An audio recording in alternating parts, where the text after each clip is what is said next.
स्वागत है दोस्तों एक बार फिर से हमारे YouTube चैनल पर। दोस्तों आज हम कक्षा 9वीं विज्ञान में अध्याय 5 जो है हमारा उसके जो बाकी बचे हुए प्रश्न हैं उन महत्वपूर्ण प्रश्नों का आज हम इस वीडियो में कवर करेंगे। तो दोस्तों अगर आपने अभी तक हमारे चैनल को सब्सक्राइब नहीं किया है तो आप चैनल को सब्सक्राइब कर लीजिएगा ताकि ऐसे नए नए वीडियो आप तक हमेशा पहुँचते रहें। तो चलिए दोस्तों हम शुरुआत करते हैं हमारे वीडियो की। हमें यहाँ पर देखिए प्रश्न नंबर 12वां दे रखा है, अंतःप्रदवीय जालिका के 3 कार्य लिखिए। हमें यहाँ पर अंतःप्रदवीय जालिका के 3 काम बताने हैं और ये महत्वपूर्ण प्रश्न है दोस्तों आपकी वार्षिक परीक्षा के लिए। तो देखिए इसका उत्तर हो जाएगा, अंतःप्रदवीय जालिका के 3 कार्य निम्न हैं। ये प्रोटीन संश्लेषण में सहायक है। जब प्रोटीन का संश्लेषण होता है तो हमें अंतःप्रदवीय जालिका की जरूरत पड़ती है। उसके बाद दूसरा पॉइंट हो जाएगा, कोशिका विभाजन के समय यह केंद्रीय झिल्ली के निर्माण में भाग लेता है।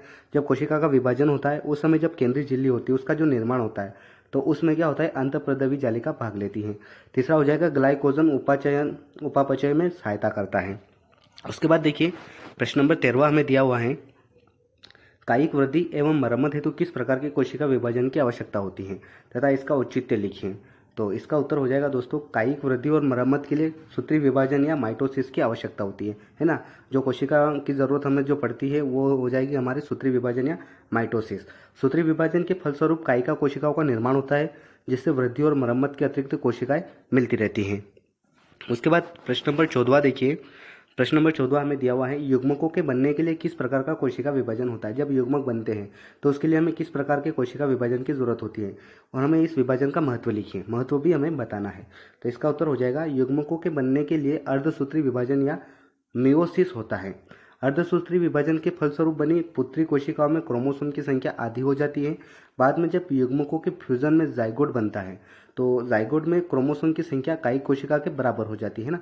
यहाँ पर पुत्री कोशिका में क्रोमोसोम की संख्या आधी हो जाती है और जब फ्यूजन से जाइगोट बनता है तो जाइगोट में जो क्रोमोसोम की संख्या होती है वो उस कोशिका के बराबर हो जाती है। इसलिए जाइगोट से विकसित होने वाले जीव के लक्षण अपने जनक के समान होते हैं। उसके बाद प्रश्न नंबर 15वां देखिए, प्रश्न नंबर 15वां हमें दिया हुआ है, कोशिका में पाए जाने वाले 3 अंगों के नाम एवं उनके कार्य लिखिए। हमें कोशिका में जो अंग पाए जाते हैं उनमें से 3 अंगों के नाम बताना और उसके कार्य।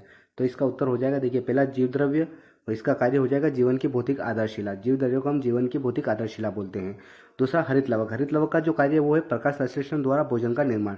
प्रकाश संश्लेषण जो होता है उससे ये भोजन बनाता है हरित लवक। तीसरा हो जाएगा माइटोकांड्रिया। अब माइटोकांड्रिया क्या करता है, कोशिका श्वसन द्वारा एटीपी का निर्माण करता है।